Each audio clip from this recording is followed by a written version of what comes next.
All right, so we can get started. Sorry about the delay. Trying to get this screen to show correctly. So welcome to Module 2, the Social and Cognitive Foundations of Speech-Language Development.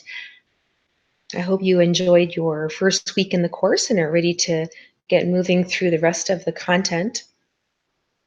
As I mentioned, in the first module, we are going to be doing vocabulary each week. And so this is the vocabulary that we're going to be paying special attention to this week: cognition, schema, assimilation, accommodation, equilibrium, perception, joint attention, and motherese.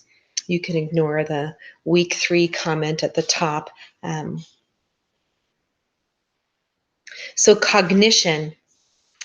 When we're talking about cognition, we're essentially talking about intellect, the cognitive process or the construction of remembering, problem solving, decision making. Those are all the pieces that go into what make our thought, our ability to process information. And it develops from the moment that we are born well through adolescence and into adulthood. When we're talking about speech and language development, we want to pay particular attention to a man by the name of Jean Piaget. He was a child psychologist, a biologist, and a genetic epistemologist. He is a man of many hats.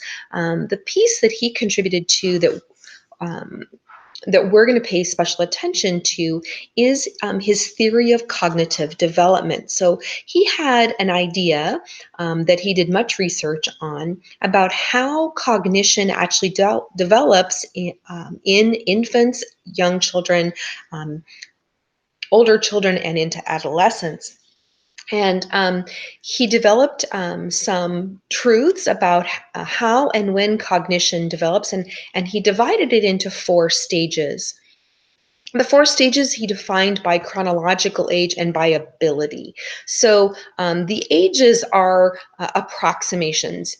No 2 children develop exactly the same. I think if any of you have children of your own or have been around young children, you can compare 2 children that have the same birthday or are the same age essentially, and each of them has different skills, right? Each of them is able to demonstrate some strengths and weaknesses. Each of them gathers information according to their own environment, their own biology, and the own person that they are. But there are some very consistent things we look for when we're looking at the typically developing child. While there is this wide range of normal, we also expect that there certainly are situations in which a child may acquire a skill earlier or later, but there are certain skills that should be acquired at each stage for us to consider it to be typically developing, or for the child to be typically developing. So the 4 stages of cognitive development that Piaget labeled are the sensory motor period, which goes from about birth to 2 years old. And really, it's called sensory motor period because the child interacts with what they experience through their senses. It is their touch, their taste, their sight, their hearing, their feeling, and then exploring their environment with their developing motor skills, being able to hold things, being able to crawl, move, stand, and it's through these skill acquisitions that they are able to explore their environment using their senses, and they gather information that creates all the cognitive growth that we see in the birth to 2 phase. In pre-operational, we would say that stage starts around the time or about 2 years old. So around the time the child is truly talking. Now, certainly you're going to learn in the next couple of weeks that they talk earlier than 2 years old, but we would expect the true talking sentences, word combinations to have been established by 2 years old. And so the pre-operational period is going to go from that age through 7. And it's during this time that we have seen, or we do see, the greatest, most extensive, fastest language growth in the child. The concrete operational stage goes from about first grade, so that's about 6 or 7 years old, to early adolescence, so 12, 13, 14 years old. And this is where the child starts to sort and store information logically. They have an order to how they are learning and how they are organizing information. And then formal operations is adolescence, in the child's cognitive abilities are really well established by this point, and they are really able to think about thinking, talk about talking, they're able to problem solve, they can reason, they can argue, they use figurative language well, and they are able to deal with abstract concepts easily. And that's formal operations. Piaget also had some concepts of cognitive organization. So while he had these stages of development, he hypothesized that there were processes, key processes, by which information was gathered and sorted by the growing child. So like we said with the sensory motor period, that birth to two, the child was gathering information using their senses as they explored the environment with their newly acquired motor skills. As they do that, and as they continue to grow, these processes hold true. They just become more refined. So schemata is the first basic key process, and what that is essentially a category. It's a way we sort or organize information. So if I said duck, pigeon, dove, you know that those are all birds. And you have them sorted into the schemata, or the category of birds. You have them classified in a way that they all belong there. Assimilation is when you find something new and you try to look at that thing and you say, does this fit into another category that I already have? For example, let's say you experienced a kiwi for the first time, and this kiwi had feathers, but they were more furry like feathers, and it could not fly, and it was larger than a pigeon or a dove, but it did have a beak. It had clawed feet similar to, say, an eagle. It had the long neck of a swan or a duck. And in sharing the features of those other birds that you had sorted, you went, yes, a kiwi shares enough information with the other birds that I'm going to lump it into the category or the schemata of birds. Okay, and you put that in there. Accommodation is when you find a new thing and you see it and you're like, okay, well, this is something, let's say you've experienced a possum for the first time. And you look at it and you say, okay, well, it comes from the same country as a kiwi. Is that enough information to put it into that category? No, because this possum has 4 feet. It has a pouch. It has a long snout, not a beak. So you look at it and say, nope, I'm going to have to create a new category for this. Oh, it doesn't fit with mouse either because it has the pouch. So I'm going to create a new category for it. I'm going to call that category marsupials. And so you've created a new schema or a new schemata called marsupials. The equilibrium is the process by which you make those decisions. You take the balance, you look at these things, and you have a mental process of looking at something and saying, does this thing have enough similarities that I could put it in an existing schema, or it does not, and I need to create a new one? And so that these 4 processes are really how we take all of the information in our world and sort it. And we're going to talk later about all the different ways things can be sorted, but let's go over just a couple here. For example, we've done birds, correct? But now let's think about, what if I said cloud, cotton ball, milk, vanilla ice cream? Now, those things certainly don't fall in a category by um, what they are, but more of what they look like. So they fall in the category of white things. So things can be classified by color. There's many different ways in which we create schema and organize information for it to fit together. Things can fit into more than one schema. They don't have to just belong in one. And that's the complexity of our cognitive system. And that complexity increases over time. Little babies don't have multiple categories for one thing or multiple schemas. They develop those complex organization patterns later as they grow. So let's back up and talk a little bit about the sensory motor period, the birth to two, and what happens during this time frame. What happens for during this time frame is really governed by three concepts and three learning behaviors. Okay, so these three learning behaviors are imitation, play, and communication. Imitation and play and communication are essentially the baby's work during these first 2 years of life. They learn language by imitation. They learn how to use things in their environment, such as a spoon, such as a brush, by following the example of what they see someone else do. Through play, they motorically explore their environment, pushing a ball, knocking over a tower of blocks, putting puzzles together. They play with their environment, and by playing in their environment, they explore and learn new features of the things that they get to play with. And then communication. Communication beginning as early as those first few days of birth, in which they can see their parent's face and recognize it. They hear a tone in a parent's voice. They look at facial expression and will mirror that facial expression they see. They use their own facial expressions to share intent or ideas with us, emotion. Um, and so they learn to communicate within the culture that they are born into. Object permanence, causality, and means ends are the concepts that govern how they learn.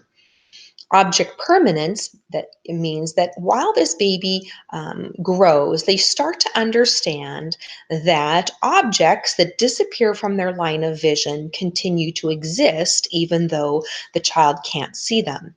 Now, that is not a skill the child is born with. Infants see something in front of them. Once that thing disappears from their line of sight, it has disappeared to them entirely. It no longer exists. That comes from a very egocentric point of view that the baby has, in that everything is their world. And when things go outside of their senses, it no longer exists. As a baby grows, they start to understand that, well, if I see a part of an object, so I see my binky, but I can only see the handle of the binky, but the rest of it's hidden under the blanket. They know to reach for the handle of the binky, and if they pull it, the rest of the binky will come out from underneath the blanket. They start to understand that in seeing part of an object means the whole object is present. Eventually, they learn that even when mommy disappears from the room, mommy still exists. Often we see this in how stranger danger starts, or why babies put into nurseries as infants, tiny infants, don't have the same distress that perhaps the older child does. The older child now knows when mommy disappears, mommy still exists. And so therefore the cry of, oh, wait, but I want that person to come back. So I'll cry to see if I can get that action to reoccur. If you take your keys and you put them in your purse because you don't want the baby to play with them anymore, the baby still knows that they're in your purse and will seek them out because they know that even though they cannot see them, the keys still exist. Certainly not something a very young infant does, but as the baby grows, they become quite skilled at understanding this. That's a cognitive development.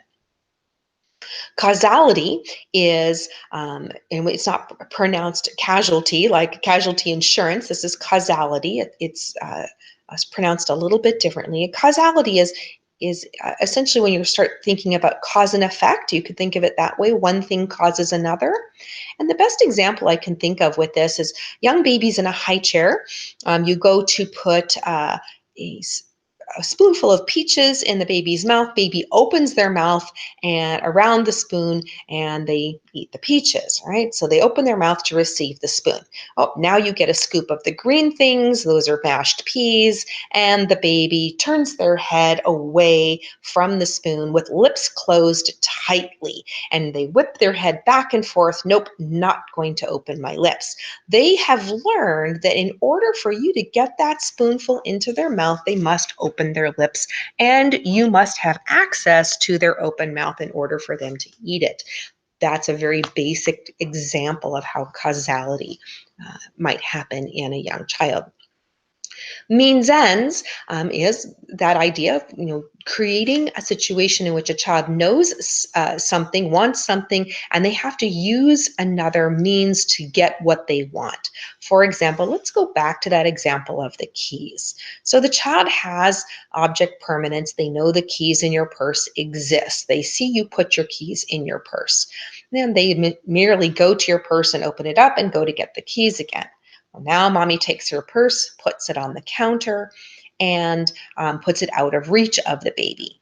Baby then climbs on their chair, stands on the chair to reach the counter to get the keys that are out of the purse. And that is an example of means ends. They are going to still achieve their goal, and they are going to find a way to accomplish it. It's sort of the beginning of problem solving skills.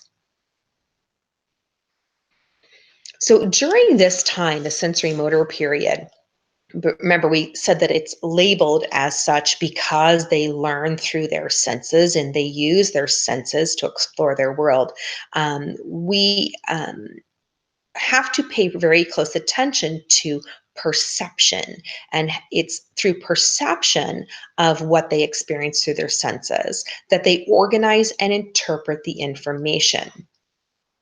So when they pick up everything and they put it in their mouth, because their mouth is exploring the features of that object, they are actually learning texture, function, purpose, and how to sort that thing that they are now experiencing into a schema. And they very quickly learn how to discern the difference, say, between something that's long and hard and something that's soft and squishy, such as maybe a ball versus a rattle. They start to understand how those two might both be intended for play, but are used differently. And it's through the skill of perception, the process of organizing and interpreting information, that they do this. Visual perception is extremely important for language acquisition. Eye gaze is a big part of how a parent and child first engage with each other and first establish that rapport, that what I like to call the dance between caregiver and child, or the emotional dance between parent and child, that is unique to that relationship. A newborn can focus on objects about 7.5 inches away. So if you take your arm and you put it in a little crook, right, and you bend it, and imagine that there's a little baby head right there in the crook of your arm. And now I want you to look down at the crook of your arm and imagine holding a bottle and feeding a baby. Or obviously, if you were a nursing mom, that would be approximately the distance that the baby would be from you. Well, that is the distance at which an infant can explore the object quite clearly. And so you can see the sort of ideal arrangement that is already created for mom to develop this eye gaze dance with her infant by just nature, creating a situation in which 7.5 inches happens to be the distance that is ideal for the child to focus on the parent and the caregiver. And as you're learning some of these things, I want you to take a look around you in the world around us and look at what is happening based off of our modern culture, the access that we have to tools to help us with infants, things that we can do with young children, and do these help or do these hinder the natural process of perception, the natural process of object permanence, causality, and means ends, the play, the communication, the imitation? Are these things, these tools made for ease, helping us or not helping our children develop? So I want you to think just for a second about babies in car seats and a mom popping the bottle or a caregiver popping the bottle into the baby's mouth sitting in the car seat versus being held. Does that baby have that same eye gaze advantage that might be achieved with the 7.5 inches away from the caregiver face? Not to say it's wrong or right. It's just, is it different and is it impacting the child's development? So eye gaze and engagement, it really is a fascinating thing that's happening here at the birth stage. At 2 weeks old, a baby knows his parent's face from other parents' faces. They'll, if you, when research has them sucking on little pacifiers, and the baby will suck faster when they see their parent's face than if they see a stranger's face. At 3 weeks, they smile, their facial expression begins to change. At 3 months, there is that reciprocity, that going back and forth between baby and caregiver, the sticking the tongue out, the raspberries, the opening the mouth, closing the mouth, the facial expression exchange that happens between baby and caregiver through this imitation process.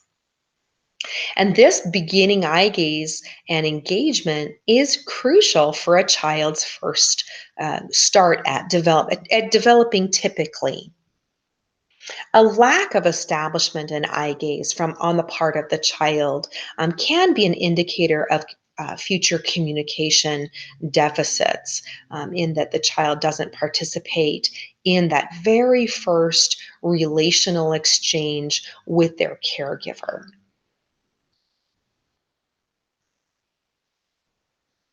Auditory perception, that perception that comes through hearing, helps them organize and understand what they hear. So they we have to separate perception from processing of information. Perception is what you hear. But how you process it is sort of how you organize it. All right. So let's say if you hear this, you hear that sound, but you process it as what? I hope you say hand clap. That was what my intent was. Um, you process the sound. Maybe if you say, "Oh, I didn't hear it as a hand clap. I thought maybe somebody was knocking on a door." How you process and organize what you heard is processing. Perception is what you actually hear. You hear ding dong, and you go, "Oh, I hear the ding dong." That's perception. Oh, there's somebody at the door. That's the process. So while the baby loves that eye gaze engagement from their caregiver, they also are very intrigued by their parent's voice, and they recognize the voice of their mother. And that makes sense, right? Ears develop in a baby, hearing develops in a baby in utero quite early on, and they get to hear the things that are in the mother's world as the mother moves about during the 9 months of gestation. So they certainly hear her voice. When a mother reads to her baby in utero, there's evidence to say that once the child is born, they actually prefer that sound of their mother reading that same thing to a novel paragraph or passage that she hasn't read before. So those little infants that get here are actually busy working. They're very, very busy. They get here, they look passive with their environment, but they actually are not. They are using every piece of their senses to gather information about their world, perceive it, process it, sort it all out, develop schema, and start making a cognitive reference or a cognitive association with what they're learning. There are six key auditory perceptual skills that are going to be necessary in order for normal language development to happen. Now, certainly these happen during the more pre-operational, formal operational stages. But remember, we're separating out perception from process. Perception is what you hear, but then there's also this process, these auditory process skills that they have to be able to do. They have to be able to attend to speech. They have to be able to discriminate speech sounds. They have to be able to hear that s sounds different than z. They have to hear the sequence in which the sounds happen. K, a, p. They have to hear that those each sound separately and they each are formulated in that sequence. They have to be able to discriminate that k, a, p sounds different than p, a, k. They have to hear and perceive that those are not the same. They have to be able to take what they hear, k, a, p, and match it with information that's stored in their memory. And then they have to be able to discriminate between intonation patterns. So wait, wait. They have to be able to discriminate what they are perceiving in order for that information to be processed well. Another skill that we'll see develop quite clearly in the birth to two or the sensory motor period is joint attention. And that is the simultaneous mental focus of two or more individuals on the same thing, event, or object. Joint attention is a extremely critical sign of social cognition. It's crucial for early communication development. Remember I said that there's this impact of a child's eye gaze. If they don't establish eye gaze with their caregiver, there is this breakdown in the symphony, the dance between caregiver and child. It is the beginning of joint attention where the parent brings things to the child, shows it to them, that the child's eye gaze goes to the thing that is shown to them by the caregiver. So caregiver takes a rattle, puts it in front of baby's face. Do baby's eyes go to the rattle? If baby's on mommy and daddy's lap and they hear a loud noise, do both baby and mommy look to where the loud noise is? With a baby on the lap and mommy says, look, and points with a gesture at an object that is distant, does the baby follow the gesture and eye gaze of the parent to that other object, that other thing, that other event? And those are all examples of joint attention. So we look for this development of joint attention, even such that the child will be bringing the adult's attention to them, to an event, or to a thing. Mommy, what's this? And they hold something up, bringing the parent's gaze to their thing. Mommy, look. And so they replicate, they imitate that communicative process, waiting for the parent to join attention, to join eye gaze, to follow their own gesture, to engage again with this caregiver dance back and forth between the child and their caregiver.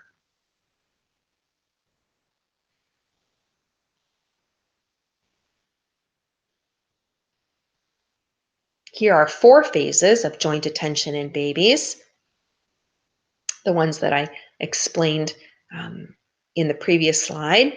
And again, look at these age ranges with a bit of understanding that every baby develops differently, but these are the age ranges that we expect typically. Okay, so it's not to say that 1 month here or there is a significant delay, but in general, we would expect these skills to emerge about these age ranges.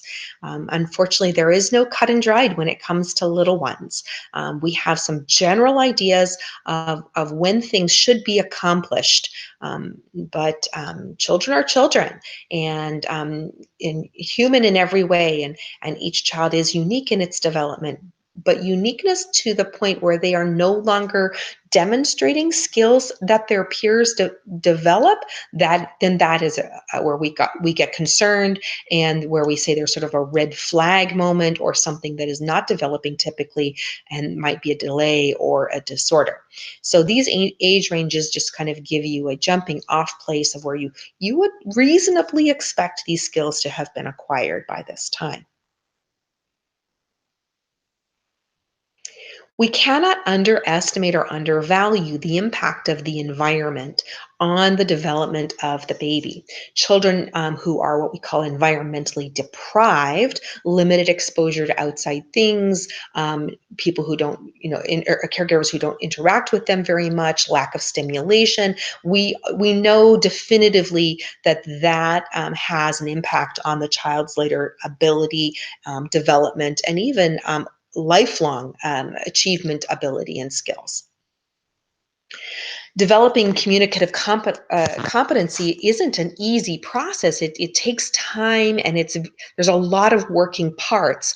And in order for the brain of the child and the language of the child to develop well, the environment does play a big role in how that all comes together.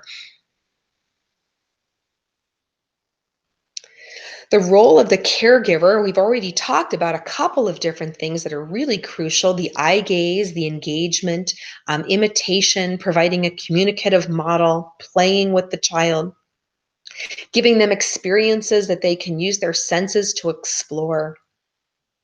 Helping them motor through their world, helping them develop their motor skills, picking things up with their fingers, giving them opportunities to pick things up with their fingers, hold crayons, moving back and forth, moving the baby's legs, arms, helping them sit up, lay down, all of those things, the joint attention references, giving them experiences with novel sounds, giving them labels, helping them explore their environment through things like look, are all crucial for the child. And the caregiver has a big responsibility in taking care of making sure those things happen. Another thing that parents or caregivers do is called motherese. Often it's been called parentese lately, but motherese is the more traditional term, and it's a special way that parents talk to their young children.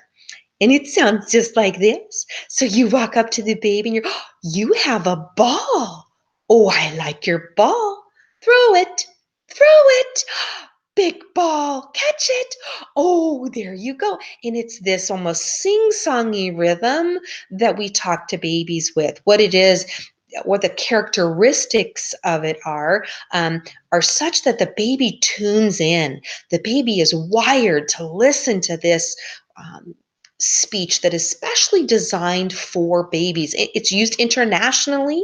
It is not baby talk in that it's damaging to children. I've seen several people say, "Oh, I don't speak baby talk to my child." It's actually, motherese isn't a bad thing. Motherese is a good and necessary thing for developing a child's ability to use language. There's a pitch, an inflection, facial expression, and gestures, a rhythm that all goes with this use of motherese. What does it sound like? It's slower. We repeat a lot of what we say. We also repeat the child. We're louder than normal. We use a higher pitch. We construct very simple, grammatically correct sentences. We speak very rhythmically. We use lots of pitch variations. And we reference what the child is hearing, seeing, and doing.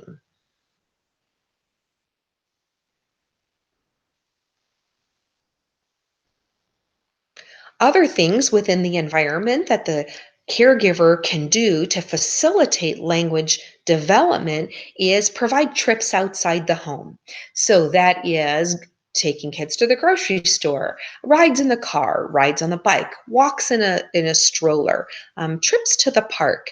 Um, Even just going to the mailbox, that in and of itself provides a unique opportunity for different language to happen, observation of the environment. Um, Again, I want you to think and observe your environment as you are walking through your world. Take a look at how do parents now interact with their children in these trips outside the home. Are they interacting in a way that facilitates the child's interaction with the environment? Are they giving them the sensory experiences that they need in that environment so that they learn information within that setting, can soar, store, and cognitively grow? Providing children literacy experiences, even very, very young babies can engage in books. Remember what we said about a mother reading in utero, the baby has an affinity for hearing that same passage again after birth, but certainly reading novel books to children is extremely valuable. Having literacy experiences around the home, magazines, books, things that are labeled, writing that they can see and experience. All of these are opportunities for a child to experience literacy and help develop those skills that they're going to be using later on in the school age years. Commenting on what the child is doing, narrating their world, giving them words for their play, giving them words for what they are sensing and perceiving.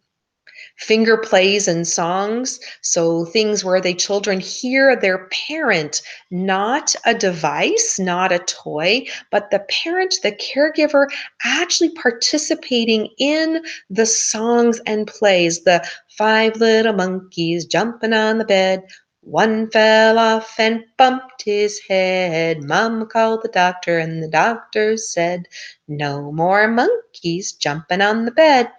The benefit of the live caregiver, not the audio device, but the live caregiver participating in these actions help the baby, again, build this social relationship with the other person so that they understand the value of social interaction, social communication, and the rules that allow for reciprocity, core response, engagement in a shared experience. Narrating one's own actions, just like narrating the child's actions, narrating one's own actions is equally important.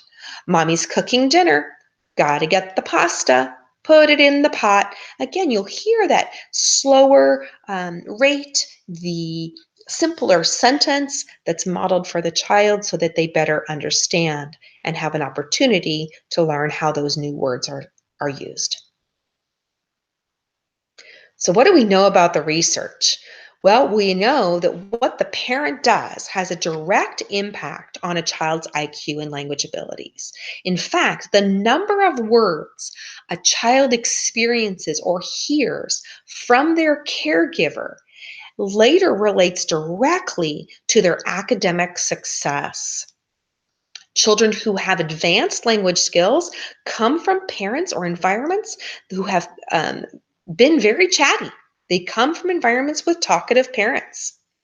Um, the amount of words that a child has heard by the time they are 3 years old will impact and predict how well they'll be doing in school come fourth, fifth, sixth grade.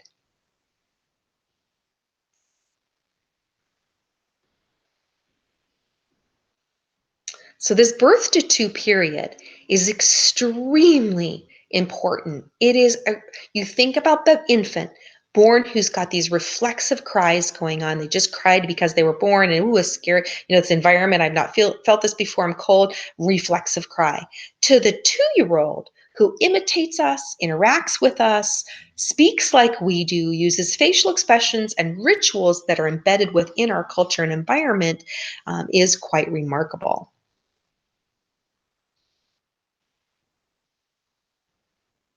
Thanks for your attention this week. I look forward to seeing you in next week's class.